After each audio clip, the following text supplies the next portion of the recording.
Welcome to APA's 19th Town Hall on COVID-19. My name is Suzanne Healy, APA's Director of Professional Development. Allow me to review a couple of housekeeping items before we start. All attendees are in listen-only mode. We ask that you utilize the chat box for the Q&A segment of the session. While we will attempt to respond to all questions submitted, should we run out of time, responses will be posted to APA's COVID-19 RAQ webpage. We also remind participants to ensure their speaker volume level is set for your comfort. Our speakers are gathering us from all across the continent, and as such have varying volumes will be present. Today's session will award professional continuing education credits as well as APA credentialing points and AIA CLUs. For AIA certificates, please email Billy Zidek at billy@apa.org along with your AIA membership number if you have not done so in the past. Our webinar recording will be posted to the APA website later this afternoon. Additionally, you will receive a follow-up email within 24 hours providing designated links to all webinar content recordings and presentation slides. At this time, it is my pleasure to introduce APA's Executive Vice President and your moderator for today, Lander Medlin. Lander? Thank you so much, Suzanne and Billy. Welcome all attendees. We appreciate your engagement in these town hall meetings as we further explore the impact of COVID-19 on our facilities organizations and the education enterprise. Before I get started, I want to extend our thoughts and prayers first to the people and institutions in Louisiana and surrounding areas concerning the devastation of Hurricane Laura. Second, to our colleagues and institutions in California who are being roiled by two of the biggest fires on record. And third, to those in Iowa from the derecho. Just so much damage. Our town halls occur on Fridays with a different target and focus. Next Friday, we will not hold a town hall since it's Labor Day weekend. We will resume on September 11, 2020 with a focus on your actual fall reopening. A survey of pertinent questions will be coming to your inbox early next week. I would like to thank Devin Jopp, my counterpart at the ACHA, American College Health Association, and his association colleagues, two of them we have today, for their tireless work and continued collaboration for our town halls. As always, thank you for joining the dialogue. Please post your questions at any time. That's what makes this a rich conversation and special community we share. As schools continue to negotiate their reopening, you have told us on numerous occasions that you need advice and guidance from knowledgeable professionals concerning COVID fatigue, the stress and anxiety folks are experiencing, and some practical approaches to more effectively help your staff and students. That's why we chose this topic today, caring for the caregiver, mental health resources for frontline teams and students. Our three panelists will share their knowledge, expertise, and professional advice concerning mental health and wellness severely impacted by four major crises we all face: the global pandemic, a deep economic recession, a renewed push for racial equity, and all forms of climate change. Rarely has the world faced such urgent problems. As such, the format for today's town hall will be different. I'll provide an introduction to set the past week's context. Then I'll introduce all the panelists and their bios and move to an interview format. Then on to your specific questions through Q&A, and conclude by highlighting additional resources and some final closing remarks. Since last week, the United States is approaching 5.9 million cases and crested 180,000 deaths. I hope we never become numb to coronavirus deaths, nor forget the incredible people whose lives have been lost. Yet total U.S. cases are showing slight signs of slowing down. This week, only 5 states increased 32% or more, 13 states actually decreased, and many more states plateaued. Those are good. But what has not changed? Following the 3 W's, wear a mask, wash your hands, watch your distance, and establishing the protocols to box in that virus. through strategic testing, rapid contact tracing, effective isolation, and supportive of quarantine. In fact, testing is the bedrock. It's essential to fighting the virus and stopping the chain of transmission. Indeed, the feds may possibly buy 150 million rapid COVID-19 tests, which would substantially expand the nation's capacity for rapid testing. Looks like they are. Looks like they've even approved the plasma for use. So that said, I cannot fathom the waffling CDC announcement regarding testing guidelines. That confusion continues. Economically speaking, filings for unemployment claims fell slightly to 1 million this past week, signaling layoffs still continue and further hamper economic recovery. And 30 million people remain jobless still. In particular, the airlines industry continues to cut tens of thousands of jobs as it downsizes from the impact of the pandemic. Same with MGM, I just saw this morning. As for the education's reopening plans, the media has described how disorganized the fall semester has begun for institutions around the country. Indeed, the fall semester has begun and COVID is surging in the weeks since many classes started. For the moment, most campuses haven't completely gone to remote instruction, but the climbing cases could number a campus in-person days. It is certainly an unpredictable school year ahead of us, to say the least. Now, what I have just described has put every part of our lives, personal and professional, in recovery mode. A recent New York Times op-ed stated, "We are not as a nation doing all right. There is something significantly wrong. New data is showing that Americans are suffering from record levels of mental stress, called pandemic fatigue. This is real." Further to my point, suicide is on the rise. As these statistics show, 40% of adults in the U.S. express dealing with mental or behavioral issues. 25% of young people, 18 to 25 years old, have considered suicide. Younger teens are struggling too. And 13% of adults reported starting or increasing substance use to cope with stress or emotions related to COVID-19. We are all being affected by this pandemic. Hence, with us today are 3 panel members with years of knowledge, expertise, and professional experience who are steady, able, and quite capable of giving us excellent advice and guidance on the mental health issues we all face. Let's get going as I introduce all 3 members of the stellar panel at once. So let me start. Alan Lawrence, MD, Staff Physician, Student Health Center, University of Rochester, and Clinical Associate Professor of Family Medicine and Psychiatry, Rochester Institute of Technology. Alan was born in Madison, Wisconsin, and first worked as a psychiatric nursing assistant while doing graduate work in psychology. He returned to Madison for medical school, then on to Rochester, New York for residency in family medicine, fellowship in family systems, and training as a family therapist. After finishing training, he worked in a small rural upstate practice in Palmyra, New York for 9 years, and was also the plant physician for Garlock, a gasket-making factory. He left Palmyra to become faculty in the family medicine residency for 10 years, seeing patients and teaching psychosocial skills. Following this, he worked at the University of Rochester University Health Service.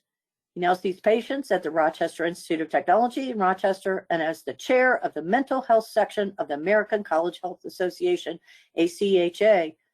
He has co-authored 2 books, Models of Collaboration and Family-Oriented Primary Care, many articles and book chapters, and made numerous presentations to local, national, and international audiences.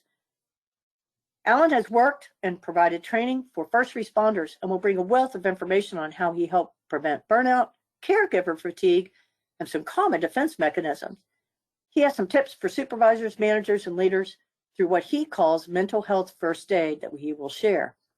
Let me introduce Eleanor Nell Davidson, MD, Adjunct Instructor, Bioethics and Medical Humanities, Case Western Reserve University School of Medicine. Nell is a nationally recognized leader in the field of college health medicine with a focus on the whole student.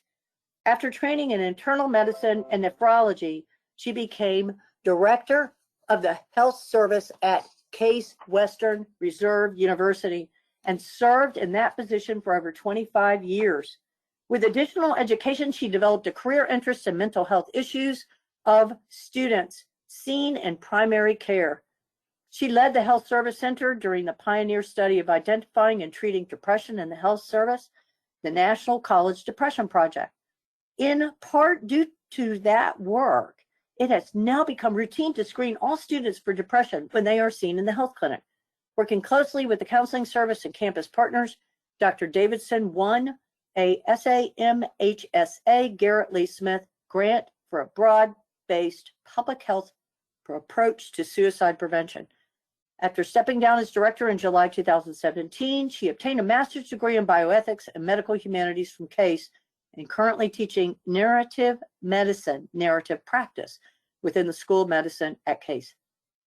Nell has worked directly with facility staff and knows firsthand the stress and anxiety that stems from being one of those coveted essential employees. She will share that understanding and some of the lessons learned we should apply right now in our workplaces. Our third panel member is Jenna Elmer, Director of Human Resources, Facilities Management, University of Arizona. Jen is a colleague and a friend and has an incredible background and much to share from her experience at the University of Arizona. She's written a chapter for APA's Body of Knowledge, Be OK, and teaches at the APA-U Institute Facility Management, Supervisor's Toolkit, a Professional Development Committee member, and the Arizona State Chapter President for Coupa HR. Gina brings a wealth of knowledge and expertise in working day to day with a large physical facility staff and recognizes the critical importance of mental health and wellness no matter what position of responsibility you hold. She has built a strong collaborative working relationship with her campus HR department and the EAP, Employee Assistance Program, and knows how critical these connections are to meet staff needs now and well into the future. Her daily interactions with staff are so insightful, demonstrating care, concern, and empathy like none other I know. These are our three panelists. What a great group and an incredible body of knowledge that have come to us today. I'd like Alan, if you would, open for us and make a few comments about roles and boundaries so that we can get sort of our lay of the land here on this topic. Alan?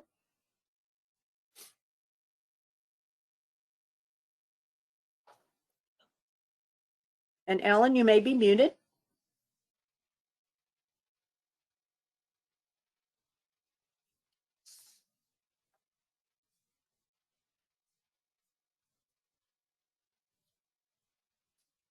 So I don't hear Alan.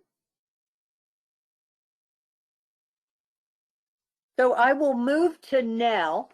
And now Okay. what I'd like for you to help us do is talk from the perspective of the AMA and with respect to frontline workers. Can you discuss a model based on hierarchy of needs? Because I think that really nicely sets the stage for what we're talking about here. Nell? Thanks a lot, Lander.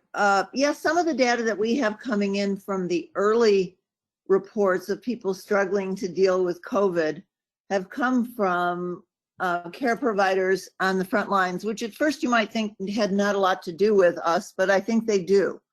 So as the AMA did a study of the frontline workers, they suggested that the classic Maslow's hierarchy of needs had a lot of relevance here. And that is that until you had your own needs taken care of, you couldn't move on to take care of anybody else's needs. So they were very careful to make sure that the staff had adequate food. In fact, they were feeding, as you know, frontline workers directly because that seemed to help. It meant the safety of your workers' families at home. In your case, it probably means your workers' children, maybe also your workers' parents need to be people of concern because, again, if they're worrying about those issues, they have a much harder time focusing at work. Interestingly, and again, I think this has relevance, you might not expect it from the hospital, but people were shifted into jobs that they had not previously done. And they found that that added a lot of stress and that there were in those employees feeling they might not have the skills to do the jobs adequately. So training became very important for those people if they were going to shift into a new location or shift into a slightly new job. training so that they felt very comfortable in what they needed to do was important. An extra version of that, which I have not read about outside the healthcare arena, but I think something we might consider also. In the hospital, you know, we wear the masks, the gowns, the face shields, the gloves, things we wear probably more than what you would wear on campus, but we wear those things. And initially there was some concern about whether there was going to be adequate enough personal protective equipment.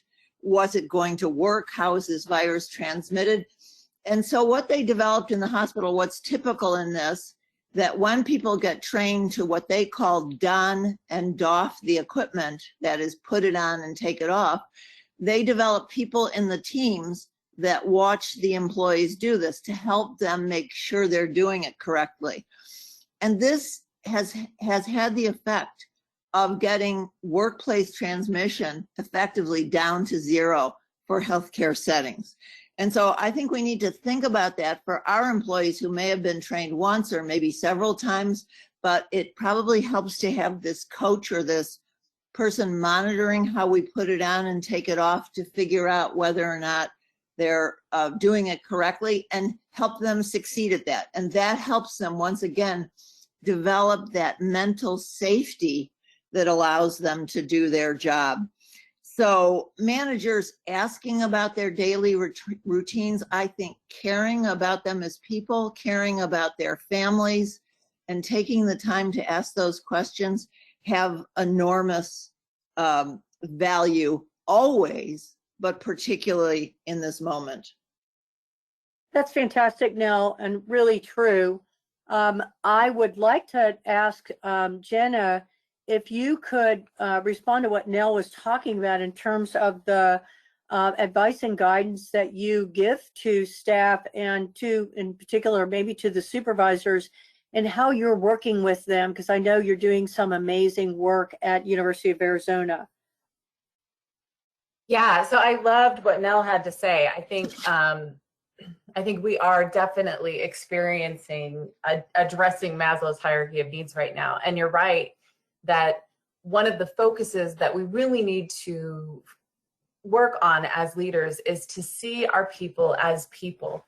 We've kind of, we've always had, this is my work life, this is my home life, and the lines have really blurred in this pandemic. So I go back to, and Lander, you'll like this, I think our supervisors really need to seek first or listen to understand, right? So we just need to be out there and listen to what are those concerns?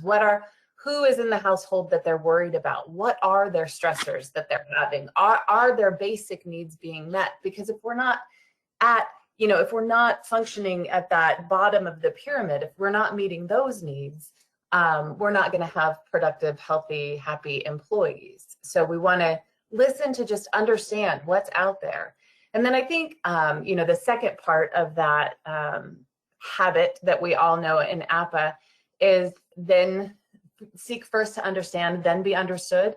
And I would frame that in this context as the be understood is really, we're not, as facilities management professionals, we're not mental health experts. So we're listening not to solve this time. That isn't our role. We can give referrals to employee assistance programs.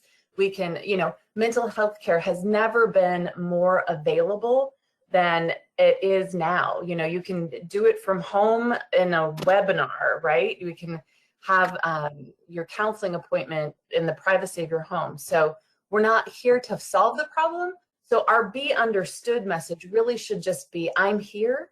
I can be a resource for you to point you in the right direction, but really I'm just listening, and I'm here for you as part of this team in this new environment where we've blended professional and personal. It has bled in, right? We're all experiencing the stressors of the pandemic, whether it's, as Nell said, caring for a parent, worrying about a parent, wanting to see a parent, but not being able to out of concern for getting them sick, worrying about our kids who are struggling through online learning. I have a college daughter who's back on campus, so that, worrying about that. I can't wait to hear all of Alan's thoughts. So yeah, really just being here, being present, and listening to understand our people. That's excellent. Do I have Alan back at this point? You think he is working on it. So what I do want to do is talk about, and Nell, maybe you can chime in here, and it has to do with the signs and symptoms of COVID fatigue. So I know that Ellen wants to talk about that, but I think this will help us sort of frame what are we looking at here, okay? Well, so yes, I'll be interested to hear also what Alan has to say. I would say that we went through an initial first phase of 3 or 4 months of a lot of anxiety, a lot of disbelief. You know, it was a lot to take in all of a sudden. The amount of change in our world was enormous, and the unpredictability of what was going on and the length of time that it went on for, the duration was long, and you couldn't get away from it. You can't go on vacation to some country where there isn't COVID. So I think all of that had a tremendous burden of anxiety initially, and with people having trouble sleeping, people perhaps turning to alcohol to help them sleep, that then would cause a different problem. And then after that long period of anxiety, I think people are kind of exhausted. So that you now, in a professional sense, when we see a patient, we're looking to try and figure out, are they exhausted? Are they depressed? Is this uncovered something that was previously not diagnosed? So I think that, and we're trying to adjust to whatever the new normal is, and that means clinicians as well. How should I think about this? Is this an average way to have reacted to what's gone on? Is this a dangerous way to react to what's gone on? I think we're all learning in that arena. But several things I was thinking is I appreciated Jenna's comments about how you can listen, and listen as a non-professional. I think it has a huge value. I would also add, and I think all of the managers and supervisors really need to, if they haven't been clear about it before, know exactly how to use the EAP service that their campus has, and perhaps bring them in to do talks about various of these symptoms. And I would also add one additional thing. Whenever we talked about suicide prevention on the college campus, on the university campus, we always had the suicide hotlines that were available. So the #1 hotline that's used for college students and many other people is something called the crisis text line.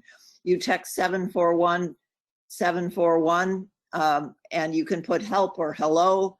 You can look it up online to see what the crisis text line is. The reason I mention this in particular is that in addition to depression or fatigue or increase in sometimes substance abuse problems at this period of time, there has also been, because people have been confined to small spaces at home, an increase in domestic violence and intimate partner violence. And the crisis text line is very important for your employees to know about, because if you're in a dangerous situation or you're in a situation that's worrisome, you can text without talking. So you could be in a room and texting without the other person knowing that this was going on. And also these services have done a great deal to make sure the use is not then billed to your home phone line or whatever phone you're using. So they are completely anonymous and confidential.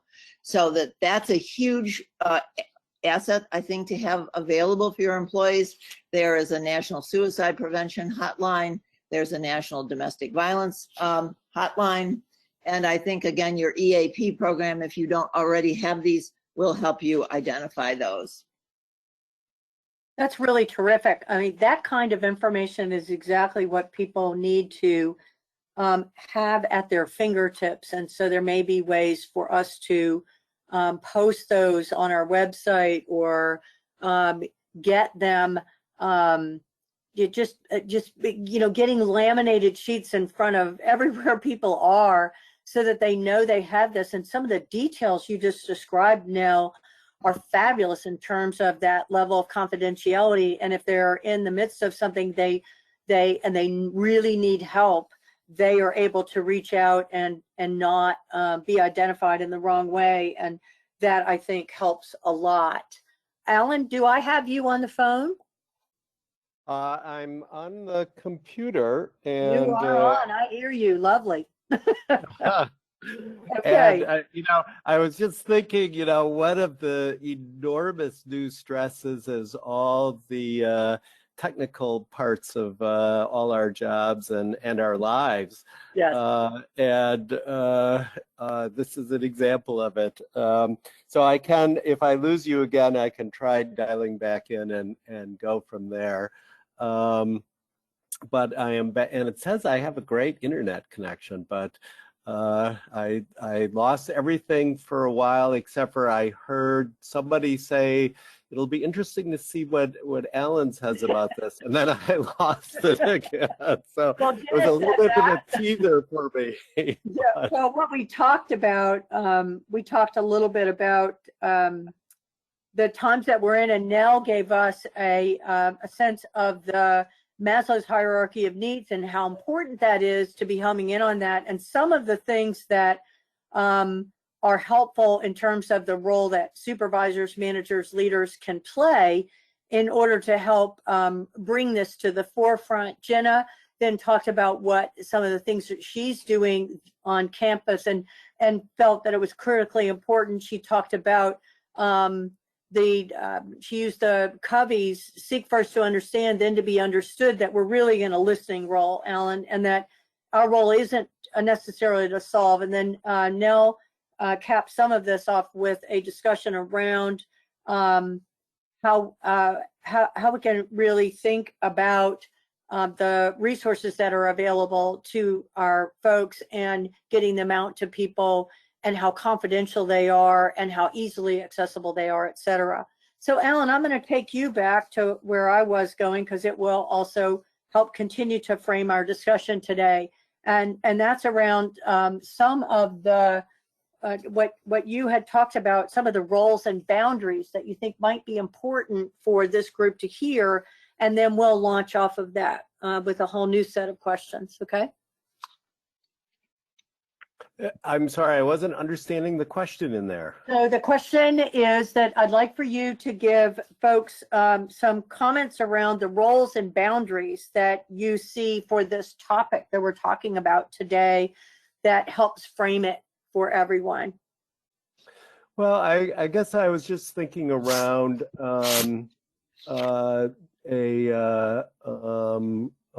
figuring out what your professional role is, and what it isn't, and that for me as a family doctor, even though I'm trained as a family therapist, I'm not a psychiatrist, and so I refer people to psychiatry, and figuring out what the limits are, and for everybody who's in the audience, what their limit is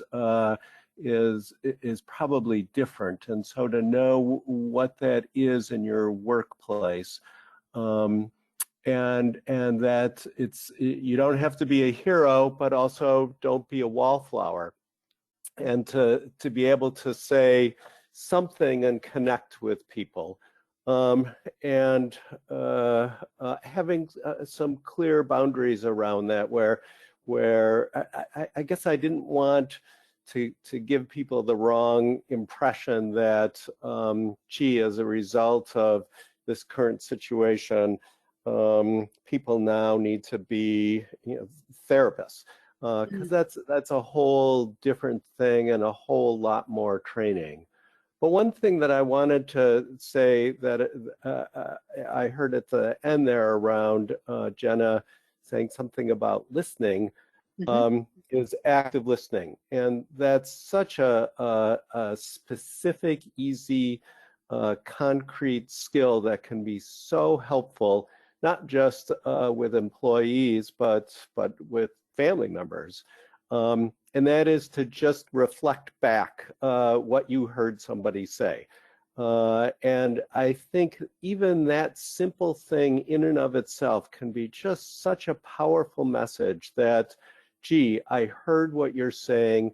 This is what I heard you saying. And then people hear that, and so much of someone's distress is around feeling isolated and alone and not being heard. And when someone feels heard, that just does such wonderful things in terms of improving just how they feel, and as well as connecting people to each other. That's really great, Alan. Not telling people what to do, but listening, truly listening. And active listening truly is a skill, and it's learnable, knowable, and you just described it perfectly in terms of reflecting back so that people are indeed heard. So I want to go even farther back. Alan, I want to go with you, and then I'm going to ask the others to chime in here. Let's set the stage for what is mental health. I mean, you know, when you say mental health, people get very, oh, I'm fine. Okay. And I think you know, it almost causes a whole other level of stress. What is it? And, you know, that it's normal to have these issues. So maybe we could talk about it, because it would help us understand how to normalize that everyone needs help during this period of prolonged stress. Can you start us with that? And then I'll go to Nell and Jenna. Wow, that's a tough question. What is mental health? And it's really a great question that a lot of people have had a whole lot of different thoughts and opinions about. So I can give you my thoughts about it, and part of it, for a long time, it's been the absence of pathology. But I think more recently, we've really been rethinking that it's not just the absence of depressive symptoms, and we can go through those, and not just the absence of anxiety, and we can go through those. And those are probably the two most significant things that are happening for people right now. But I think in addition, mental health involves a certain amount of growth and adaptation and extension and movement, and is a dynamic process where we listen to people and we think about things and we get new skills and we move. So I think that's a sign of health, is a certain ability to adapt. And these are really extraordinary stressful times. And the demands on our ability to adapt are as extreme as they can be, I think. Although once I say that, then something else happens. It is really an extraordinary time. So I guess I would add growth and adaptation as being signs of a healthy mind and characterize wellness. Good. That's excellent. Nell, do you want to add to that? Would you like to? I would. As I hear Ellen talk, you know, you talked a little in my introduction about screening for depression in primary care, which at the time we began it in 2006 was a new idea that no one had done before. And people wondered actually how students would feel about us doing this in a non-mental health specific setting. So our goal was to screen for these kinds of problems in simply anyone who came into the health service for any reason. And actually we found a very good response. Students never found it weird, but I just want to give you the 9 questions, just summarize them, because they kind of will give your supervisors, managers, the idea of the inventory that we're kind of looking at to see how well people are doing. So in the first 2 questions, all the questions are in the last 2 weeks. How often have you been bothered by having little interest or pleasure in doing things you normally like to do? How often have you been feeling down, depressed, or hopeless? So those are kind of the 2 mood questions. Then it goes on just to ordinary things, which is what I always like about this inventory. It says, Have you been having trouble falling asleep or staying asleep or sleeping too much? Then it says, have you been feeling tired and having little energy? Now, I would bet that if you ask this questionnaire now, if people didn't say yes to this, you'd wonder if they were answering honestly. The next question is about poor appetite or overeating. Then feeling bad about yourself, or that you're a failure, or if you let yourself down or your family down. Trouble concentrating on things, and that's kind of easy things, just like reading the newspaper or watching TV. You know, very early on in this, no one could concentrate longer than 2 minutes on the easiest of things, but I think we're all getting somewhat better from that. The next one is moving so slowly or that other people could have noticed. This is kind of the psychomotor retardation, the slowness that sometimes people with depression get. And then the last question is, thought you'd be better off dead or hurting yourself in some way. So that's the inventory that we would do as students for depression. Good to think about it. Again, as Alan so aptly pointed out, you know, we don't all become therapists. And as Jenna pointed out, there's a lot of mental health treatment available. I would add to what Alan said, because I try to do this with doctors who are notoriously bad at asking for help. Don't second guess what a mental health professional might offer you or how they might assess the situation. So don't think, oh, there's no point in going there. They just think I'm going to need to be in therapy, or they're just going to want to put me on medication. Don't second guess that person.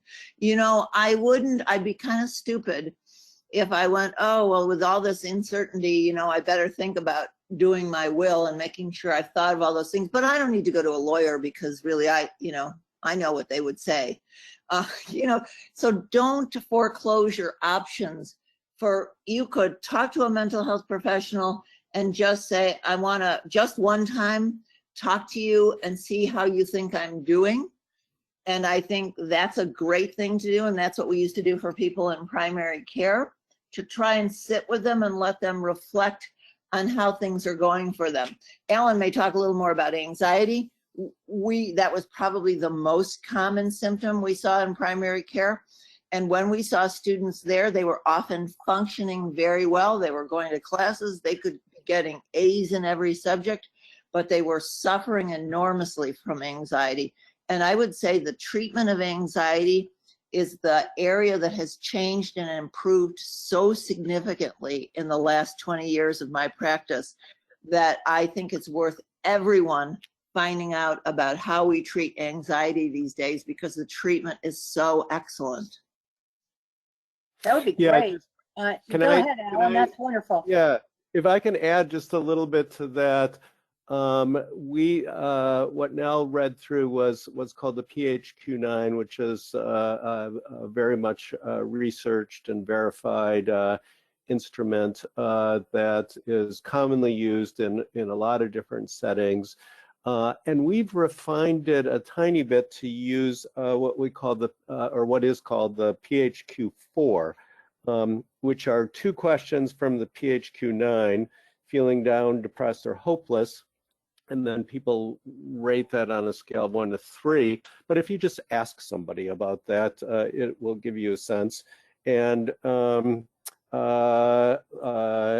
known technically as anhedonia. Hedonia comes from hedonism and taking pleasure, and an means the opposite of that. So if things that used to be fun for you no longer are, that's called anhedonia, and that's another characteristic of depression. So those 2 questions, along with 2 questions about anxiety. The first is feeling nervous, anxious, or on edge. And as my 18-year-old would say to me now, Dad, if people aren't feeling that now, there's something wrong with them. So it is certainly very normal to feel very anxious right now. But, you know, it seems more than what should be normal given all that's going on.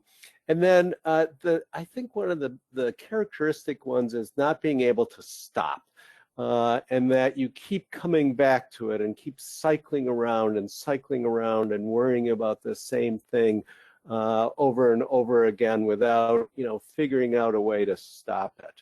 And that's so those are the 4 questions in the PHQ-4.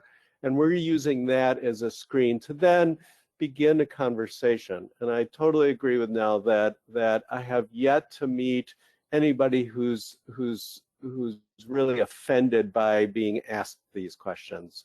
We do preface these questions at RIT now with something like, given current, circumstances and stresses. I don't know that we really need to do that because nobody really objects to at least being asked about it. And then once you make a connection around that and ask that question and you start the conversation, one of the things, and I was in primary care for more years than you can count, but it's an ongoing process. So sometimes you ask some of these questions or begin the conversation, and the conversation may pick up much later in time. And I remember a number of patients that it really took me 5 years to incline them towards seeing somebody to talk through things. And it's really an ongoing process. And I think just asking those questions really communicates a caring message. And then even beyond seeing a mental health professional, I think seeing your clergy or your rabbi can be extremely helpful. And sometimes, your neighbor and certainly your spouse, if you have one, these can all be helpful people. But it is particularly nice to have somebody who's trained to do it, and then you don't have, the neighbor, you don't want to air your dirty laundry too much. So it is nice to have somebody who's separate, and this is where you talk about these kinds of things in a very private and confidential way that you can really explore some things towards improving your own mental health. So Alan, now Jenna, I'm sort of make a statement in our facilities environment. Would you recommend that supervisors, managers, leaders actually think about asking those kinds of screening questions, or would you, how might you help them to be even more sensitized to this, to be able to pick up and then refer, because the person may feel uncomfortable. So I'm trying to get to that place of how do we help our folks help those folks, or help help one another, because they wouldn't necessarily feel comfortable asking the questions that we just identified, maybe, but they can start to see that they're tracking that way. What might they then do? So I guess that's where I'm going. Nell, did you want to, Jenna? So I wanted to talk about that because it's akin to, for example, how we orient faculty. We don't want faculty to be having these kinds of conversations with students. Largely, we don't want faculty to have the conversations with students because they'll be grading in the students, and they know too much about them. They're not trained. It's not their job to be doing this. So I agree 100%. I think that's what Alan was saying originally, was kind of role clarification. We wanted to give you some idea of what might happen at the doctor's office or what might happen in various settings and how we look at this. I do think probably the easiest question, and one your supervisors easily could ask, and we kind of train faculty to do a similar thing, is saying, gosh, you look exhausted. How have you been sleeping?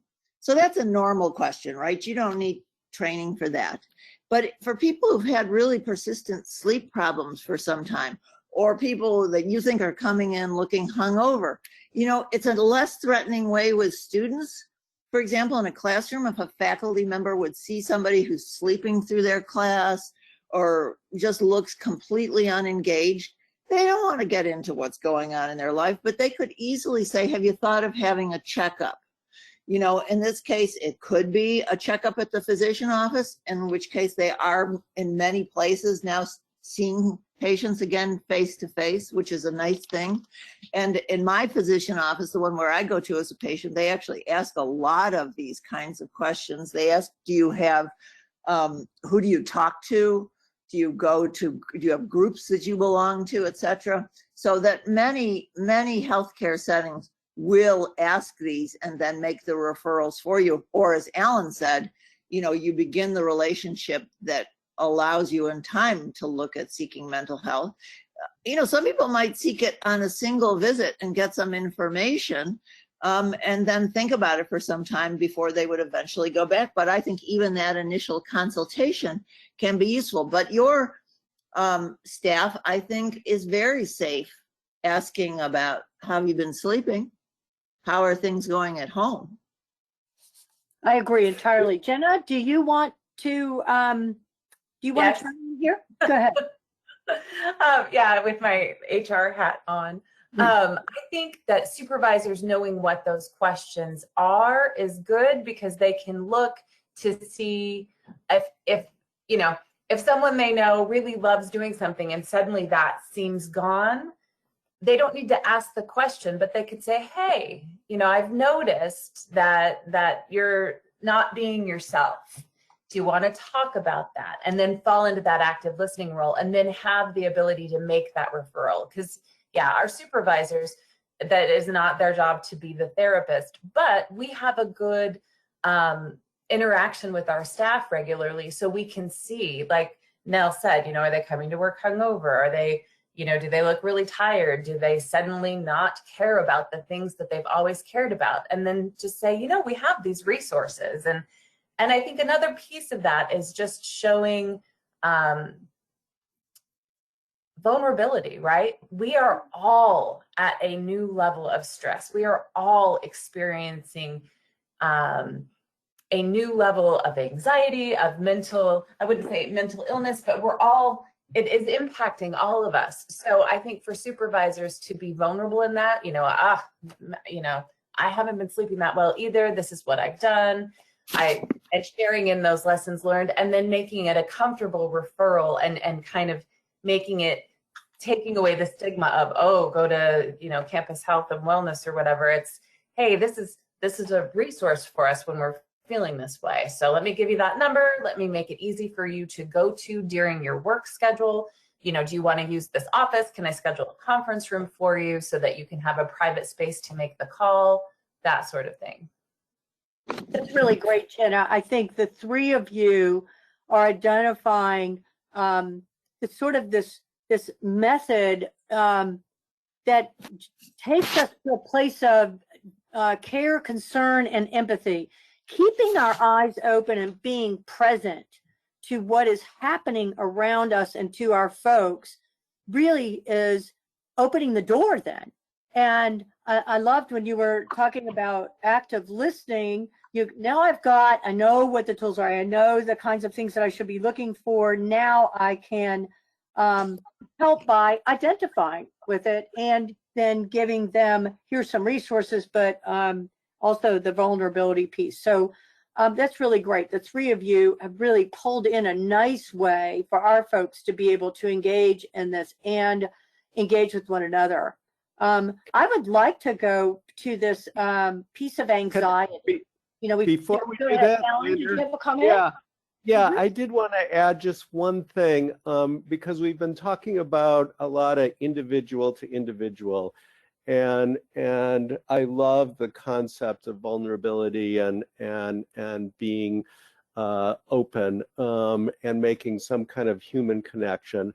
But I wanted to take a step back outside the individual to individual and just mention whatever can be done to create a culture of caring has such a profound effect. And institutions having EAP available, for example, it gives such a great message about, okay, we care about you and we care about your mental health.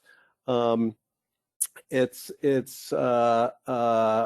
reminds me of something that happened at the University of Rochester, where they found that mental health, or we found that mental health reasons were the #1 reason people missed work, and not back pain or upper respiratory infections. It were mental health reasons.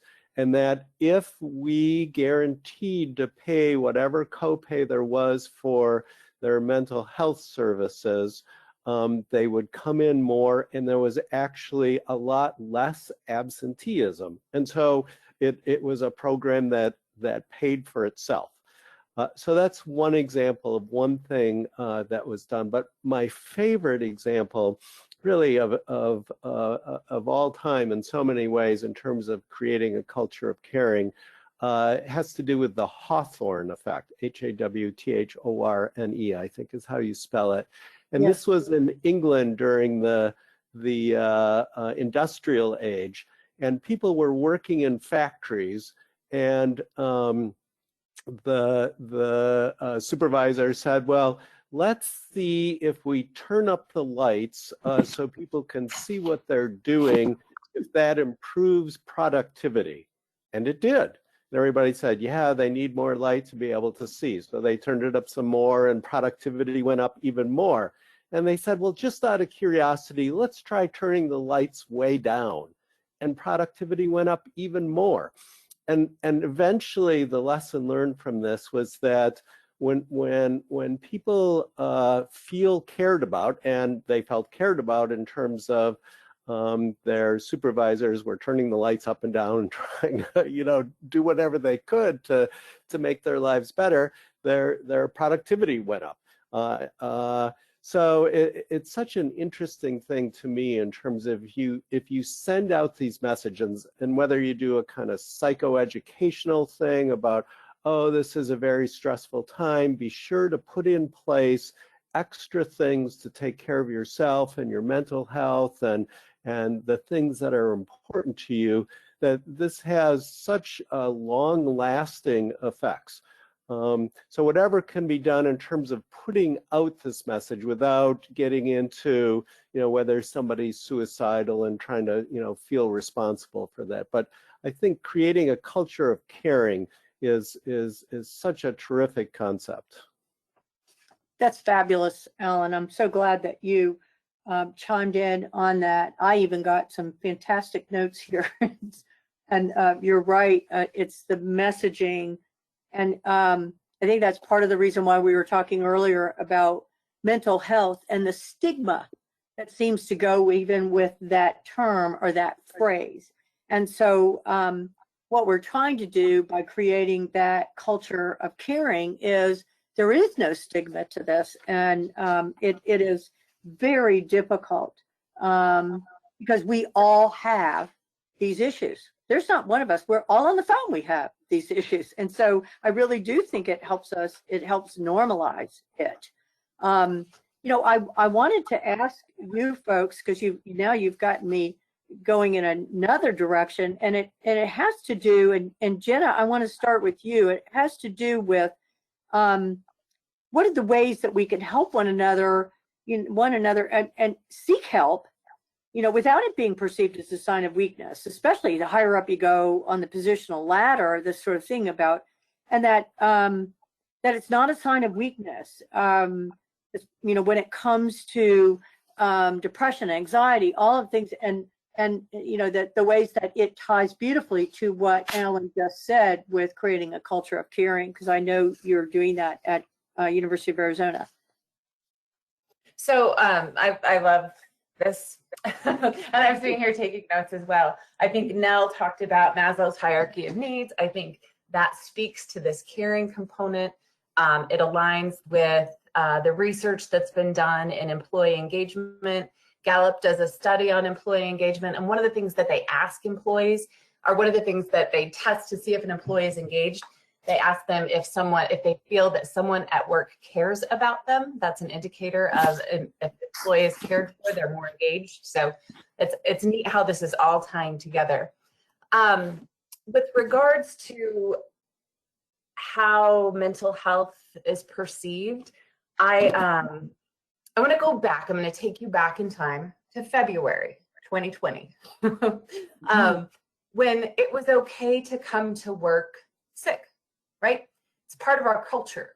We have a fever, we take Tylenol, and we go to work, unless we're like near death, right? Part of who we are was we work through it. And that has changed.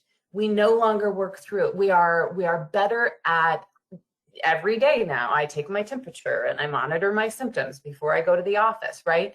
It is part of our culture now to say, I need to check my physical wellness before I do my job. And I think that part of this pandemic, we have an opportunity to include mental health in that dialogue. I need to check my mental wellness, right? How am I doing? What is my check-in? And have conversations around that help remove the stigma. Like we've been talking about, all of us now have a greater level of anxiety than probably we ever have. So we are better able to have that discussion with someone without feeling like, oh, anxiety is bad. All of us have had, Lander, you know me, I'm not an angry person. And in this, there have been days where I'm just angry, and that's new for me, right? So I get new feelings, and it makes me better able to have those discussions. As leaders, I think we need to be very mindful of the phrases that we use. I think we need to be very mindful of not dismissing how people feel, or like Nell said, don't doubt a medical provider's advice to you. And leaders shouldn't say, oh, but it's not that bad, or don't doubt what someone is telling you. Just listen and be available. And then we need to be cautious about some of the phrases that we've said in the workplace. When someone swings in mood, we don't want to, we give mental illness diagnosis to them like jokingly. We need to take that out of our work language. That's excellent. That is so true. And I do want you to talk just a little bit more too about the article that you mentioned to me, and then I'm going to come back to Alan and Nell, and that is about the Harvard Business Review. It's that feeling you're feeling is grief. Can you tell us a little bit about that and how you might be using that advice with your staff, because you are really living that at the moment, and that article was really fabulous, and also helping to normalize and take away stigma. Right, and because it's the first time all of us collectively are going through this experience. So in the Harvard Business Review article, they talked about how the pandemic has brought up a level of grief. And so they talk about what grieving can look like. Grieving's not linear. You get to go through different feelings. We know the stages of grief, but wait, it's not like this process where you go stage 1, okay, I'm done with that. Stage 2, I'm done with that. But all of us get to go through a variety of feelings. And what the article talks about is, we're grieving losses. We have something called anticipatory grief. So I'll let the experts talk about that. But there's just a new constant level. Anticipatory grief can bring on more anxiety, and it's just kind of a constant, right, for all of us in our days. So being there for each other, and really what you and I had talked about out of this article is being willing to feel the feeling that you're feeling and recognize it. Today I'm angry, and that's okay. Today I'm sad, and that's okay. And then knowing when maybe your feelings have gone into, the doctors on the call will have better words for it, but when now it's something that you probably do need to talk to a doctor about, right? Some level of sad is okay. And when do you need to get help for that level of sad? But feeling the feelings is important. And then not judging your feelings. I know at the beginning, there were losses that a lot of people had. They didn't get to go on vacations. We all didn't get to go to Boston for the national conference. It was a loss. And that letting yourself be sad for that without judging, well, my sadness isn't as sad as someone who's lost someone to the coronavirus, right?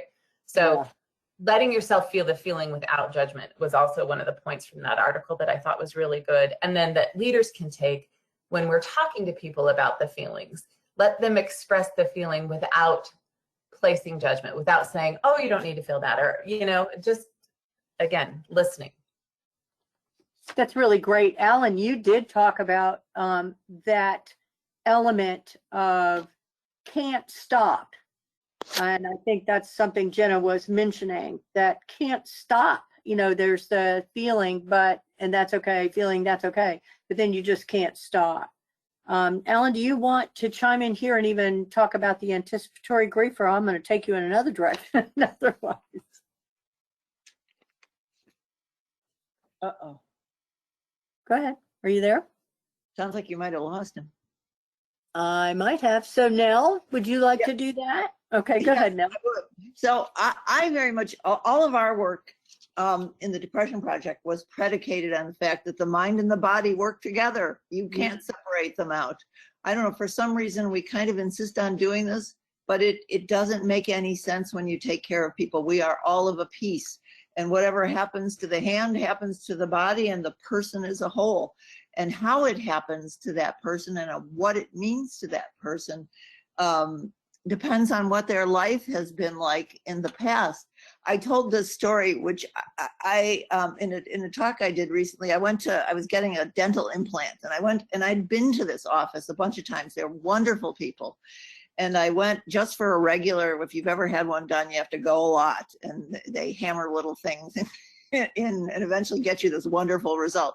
But I went in one day for a regular appointment, and the nurse or the dental assistant took my blood pressure and said, your blood pressure is high.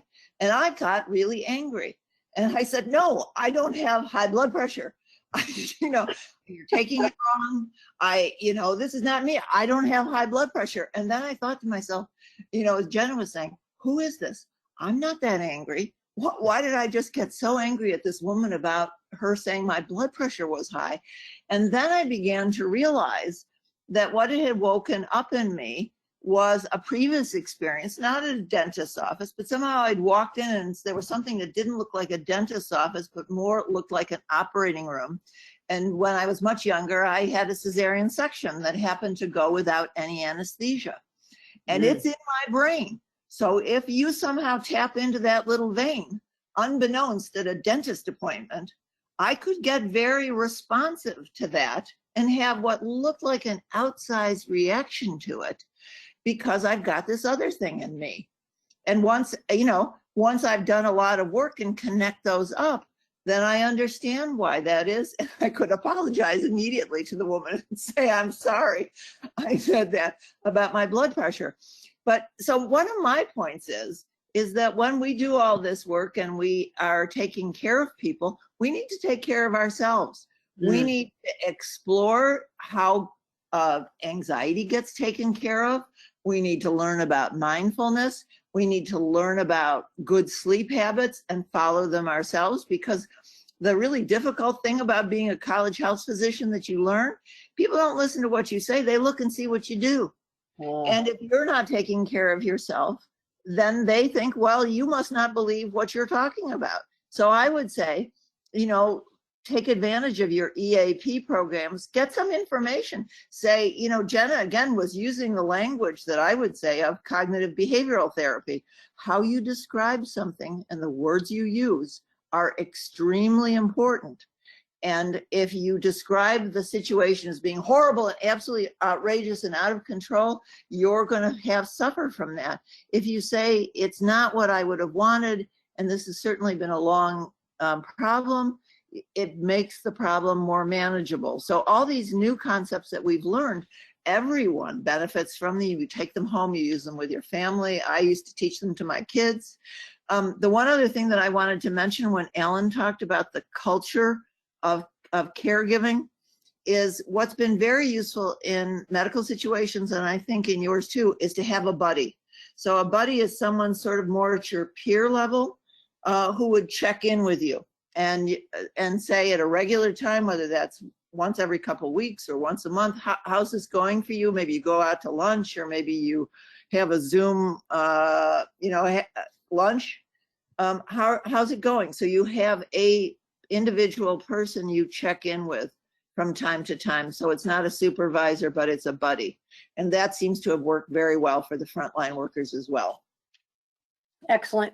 Alan, I think I have you back, and I think you would like to comment on these.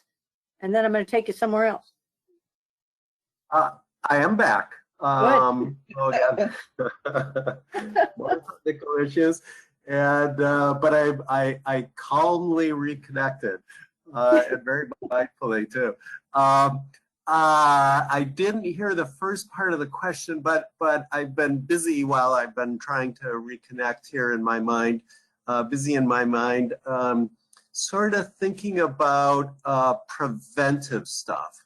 And it goes back to you know, wanting to create this culture of caring, and I'm remembering a group of people in Philadelphia. I think they were public health personnel, public health workers in some way, and they were trying to figure out, okay, how can we improve the overall health of the people of downtown Philadelphia?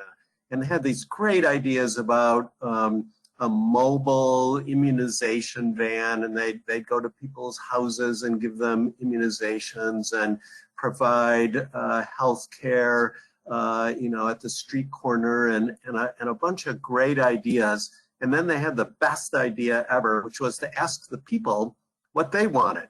And they said, well, what we'd really like is parks. We need some more green space and some places where the kids can play and the parents can hang out on the benches and talk and support each other. And it was just so brilliant, and we forget about it. And I keep hearing my name come up as an expert, and I suppose I am in some ways, but it's because I try very hard to listen to people. And so I know everybody who's in attendance here is different, in a different place, in a different situation, and to encourage you all to ask the people who you're supervising, what do they need? You know, what do they think would be helpful? And to acknowledge that this is a particularly stressful, challenging, difficult time. And so in the past, we could get away with doing some things and kind of cut some corners with our own mental health because we had the weekend off, or we had, you know, some other, you know, we could go hiking or walking or bowling or, you know, whatever it happens to be to kind of blow off steam and connect with our friends. And we don't have those anymore. So now we need to make an extra effort in terms of prevention to try to put things in place so that we can make it through the long haul. It's going to be a while here until we're back to at least somewhat the way things used to be. So to make that extra effort at prevention, I think I really wanted to emphasize. Very good. That's excellent. I have a question from someone here that I want to intermix, and it's about how do you handle a mental health situation when you are very knowledgeable in a particular area, and yet you hear others continue to give incorrect or inaccurate information, which is really contrary to known information. That was a tough one, I think, and I'm not sure who would like to chime in on that one. And I can ask it again. Go ahead, Nell. Is that? I'll chime in just a little bit. I'm sure Alan will have something to say too. In this wonderful social media land we live in now, I've noticed that every single problem gets crowdsourced. And so, and this is my probably pitch for why bother asking a mental health professional? Why bother asking a consultation? So for any given problem that you have, you will get many, many different kinds of advice. Well, people that have children know this. When they get women that have been pregnant or have young children, everybody's willing to tell you what you should do. It begins early then. But yes, it occurs in this arena too, is that you should do this. And you kind of think, oh no, you really probably shouldn't do that. And so then the answers typically are, you know, what does your doctor say that you ought to do about that? So you really have, while the crowdsourcing might be interesting and you might get a range of replies, you get a lot of junk too, because you get like the worst possible scenario that happened to people and say, oh, when my aunt got that, she never got better after that. So yeah, you do want to point to correct sources of information.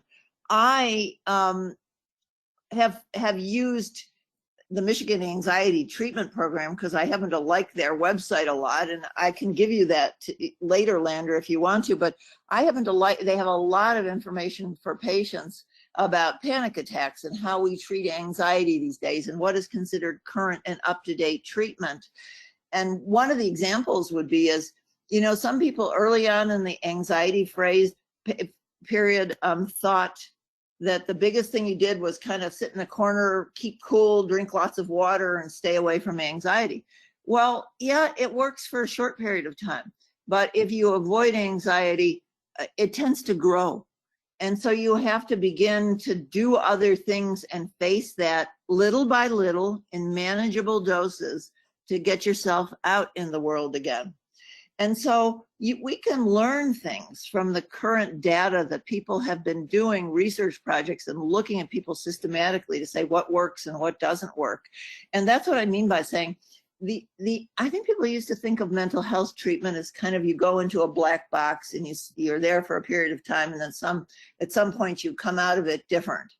People think it's about medication sometimes that will turn you into a different person. They don't do that. You know, so talking with someone, a professional about that, can correct those maybe well-intended, but maybe just out of date impressions about what treatment does, what the person has, what's best to do. And then you can shut down those conversations and say, you know, I'm going to kind of follow what my doctor told me to do. You know, thanks a lot for your advice, but I'm going to be following this and see how it works out. Very good. John, I hope that answered your question. Can I put in my 2 cents worth here? Yeah, Ellen, please, I was going to go to you. Real quick. I like a motivational interviewing kind of approach where, and this applies to lots of places and times where there's not accurate or there's different information, where you ask the person what do they think, and I ask patients all the time, what do you think is wrong, what do you think would help? And if you go back to that, then you find out where people are and what their thinking is, because ultimately what you want is for them to really understand accurate and real information. But if they're coming from a really different place and they hear information that's inaccurate and it reinforces it, no matter what you say, no matter what sources you cite, they'll be reluctant to believe it. So if you kind of go back to the person who's in distress and say, you know, what's your assessment of what's going on? What do you think would be helpful? And kind of nudge them in the right direction. I think that's more likely to be successful than, you know, citing some other resource that maybe is better vetted. Got it. That's really good advice. That's great. I do have another question, and Jenna, I'm thinking that it's right in alignment with something we were going to cover, and it's on the resilience. An individual wanted to know and was interested to learn about resilience. He did take it to whether those who have a religious background tend to be more religious than maybe others, but I'm going to ask you to focus at least on resilience, what you've been learning since you did with another panel, did a great session for our virtual facilities summit on resilience. Might you talk about that a little bit, Jenna? Sure, and then I'd love to get our, I'm gonna keep calling Ellen and Nell the experts. So we'll get their opinion after I say what research I did. So we did do a presentation, Terry Willis and I, on resilience, where we and we initially created it before the pandemic, where we were just looking at resilience in the workplace and identified some of our great professional association leaders and asked them to talk about times where they experienced kind of a setback in their career and what they learned from that. Because we know that having a resource or a guide is part of being a resilient worker. So knowing that you're not alone in this, that someone else has also experienced setbacks, it helps frame your current situation so that you know there is a better day in the future. But what we talked about is really, identifying what's happening. So resilience is that stressful moment. There's that either a setback or a failure even, or I think right now, just the world has shifted in a way that we weren't anticipating. So we are all having to be more resilient. And so how do you identify what are the things that you can do? What are the things that you don't have control of, and let those go? But then what are the things that you do have control of? What are lessons perhaps that you learned if it is a setback or a failure? Instead of focusing on the failure, focus instead on what do I have to learn from this? Where can I go from this? Grab hold of the facts that you have authority or influence on and start working on that.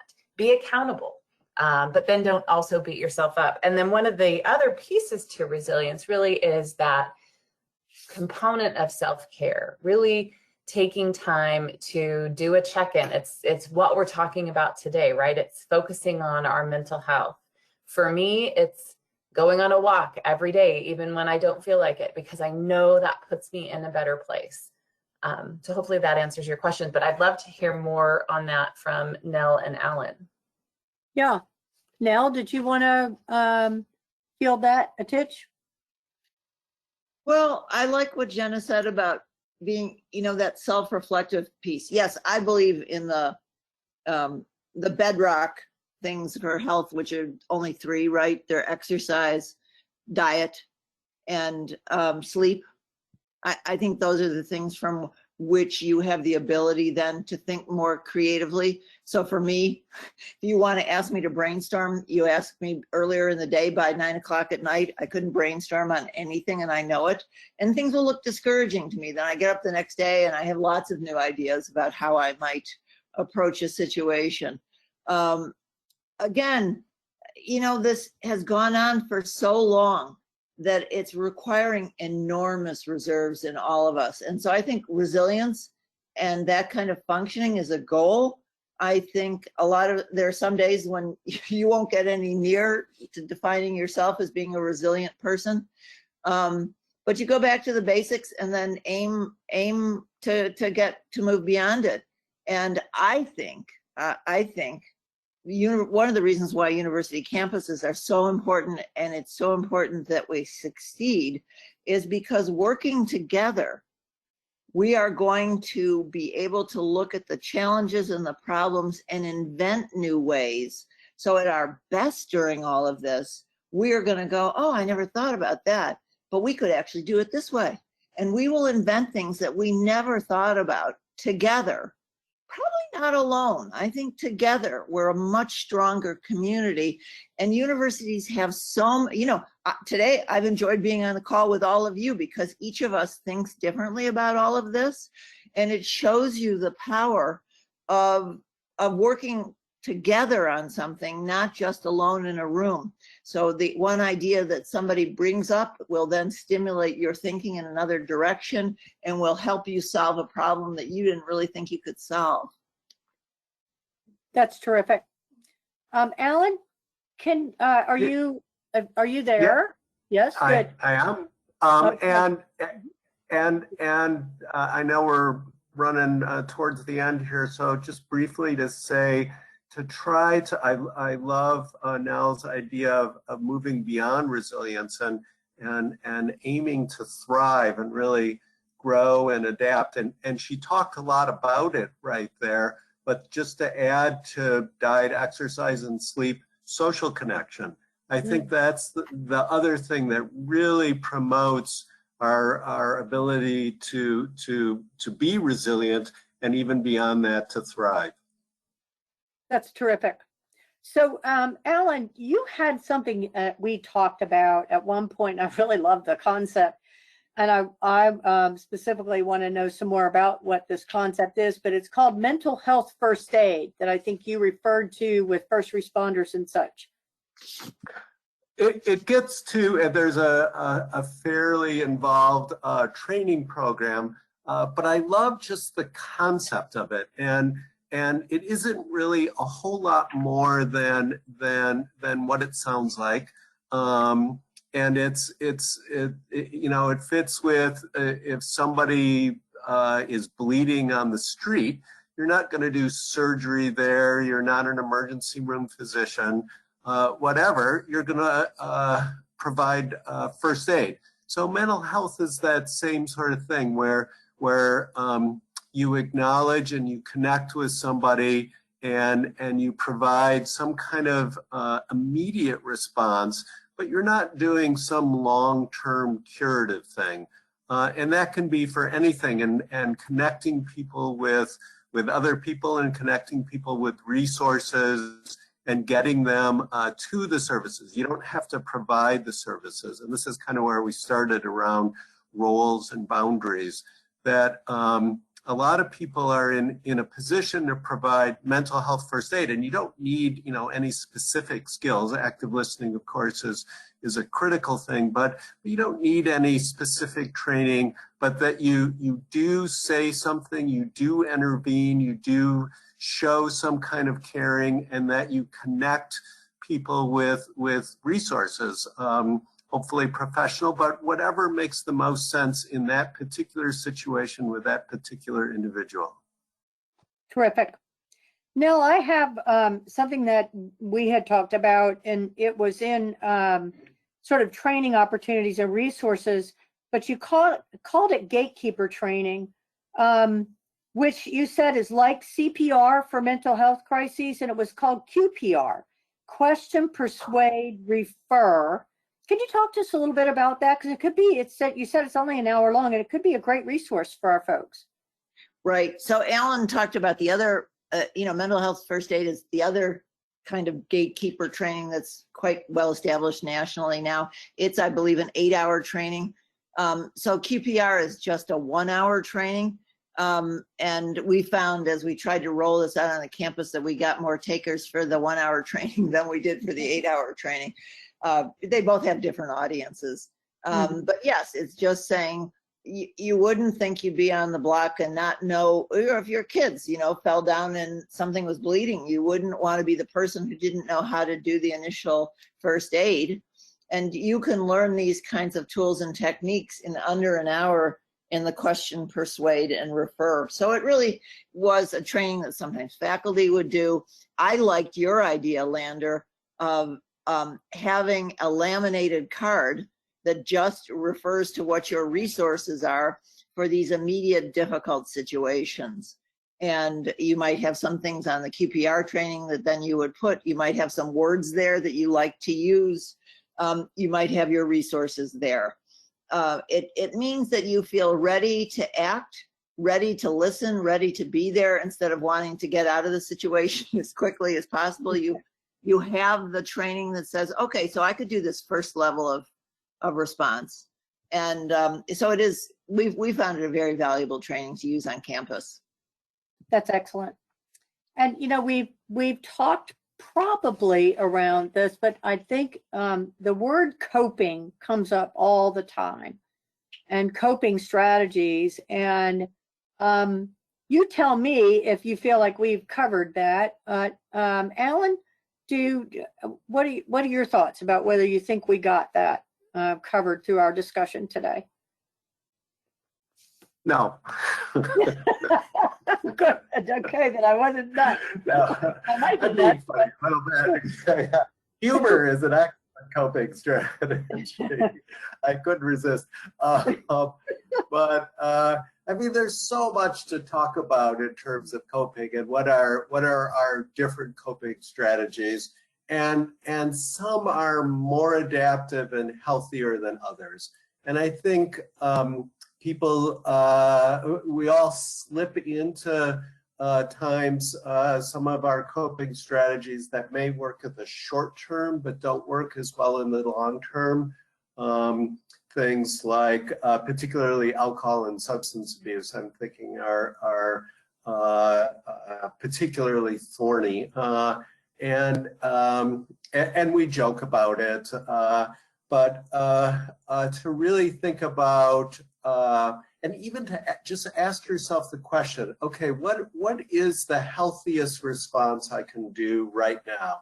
What do I need to do to have myself be healthier? What needs to happen for me to cope with this in a way that's going to manage the short term, but also be not only not harmful, but helpful in the long term? So there's a lot more to talk about, I think. But I think we got a good start on it here, and hopefully moving in the right direction. That's terrific. Either of my other two, Nell or Jenna, would you like to? The only thing that I'd add on to that, which I think we frequently would find, I agree. You know, people would say they use the closest thing available to cope with what they have to cope with. And so when they have overwhelming anxiety or overwhelming inability to sleep, I mean, I do think that's when people do use alcohol because it's the closest thing available. Mm-hmm.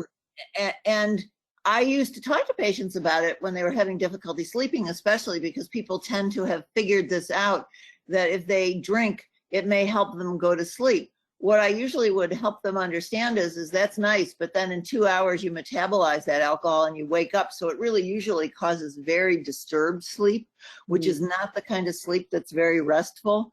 So again, if you want to interrupt that cycle, I would talk to people about it just to let them know there are other ways we treat that. That doesn't mean that there's no treatment for you. It means there are other ways we treat that. And that's good to explore that, figure out what ones you're interested in. And again, don't foreclose options, because don't say, oh, no one can do anything for me, because you might find something that works a lot better than what you've been able to work initially with. Very good. And Jenna, I know with something Nell said about setting the example or modeling the behavior, that she was talking about it with respect to what people, what others see. I think it aligns with what we're trying to do in behavioral change with even our students, that they're going to look at what we do. Do you agree that that makes sense from the standpoint of what we're trying to do behavioral change wise? If the staff will show that and demonstrate that, that lines right up with what Nell was saying. So yeah, what we talk about, what our president talks about at the University of Arizona is, modeling that behavior and encouraging in terms of adopting all these new practices that we have to do on campus, wear the mask, physical distancing, making that be the norm, just like not smoking in a restaurant is now the norm. So yeah, modeling the behavior so that people see it is very good. So for this discussion, if our leaders can, again, it goes back to just listening and being vulnerable, I think really helps. That's perfect. Okay. So we did, I think, a really great job in going through so many of the questions, as we did this as an interview. And we also got questions from our folks at the, from the chat session. So I'm really happy that we were able to pull all that off. So I think that we're at that moment where I would like to go to our close and note that our panel has done a stellar job. And if we could clap hands, we would. You did a really great job. And I really appreciate you taking the time, effort, energy to be on this and share your expertise and your knowledge with our folks. Everyone thinks this stuff is touchy-feely, whatever. No, this is the toughest stuff you'll ever do. And I think all three of you would agree with me on that. It's hard work, but wow, it's so, so valuable, and the help that we're going to provide. So note our slide, Experience App as Virtual Classroom, to keep you engaged in lifelong learning. We have created a standing call for images, and we find that it's really important to get those. We put them on the website. There's also a slide on all of the available resources that we have. and then ultimately a save the date. Now, we're not doing one next week because that is Labor Day weekend, but we will be doing one on September 11th, and we're going to be addressing your fall reopening. We'll have a survey out about that, and we'll build it around it, and it'll be a really quite a nice experience exchange. So as I close, I will quote from Nelson Mandela's autobiography titled, "A Long Walk to Freedom." He said, "I have walked that long road to freedom. I have tried not to falter. I have made missteps along the way, but I have discovered the secret that after climbing a great hill, I see there are many more hills to climb. Therefore, I have taken a moment here to rest, to steal a few of the glorious vistas that surround me, and to look back on the distance I have come," end quote. Let's all give ourselves license to steal a few moments to rest, stop to smell the roses, and also look back at the distance we have come together. With perseverance and a grateful heart, our greatest moments are about to come. Good day and have a great weekend. We hope you will join us in 2 weeks, September 11th. Thank you. Goodbye.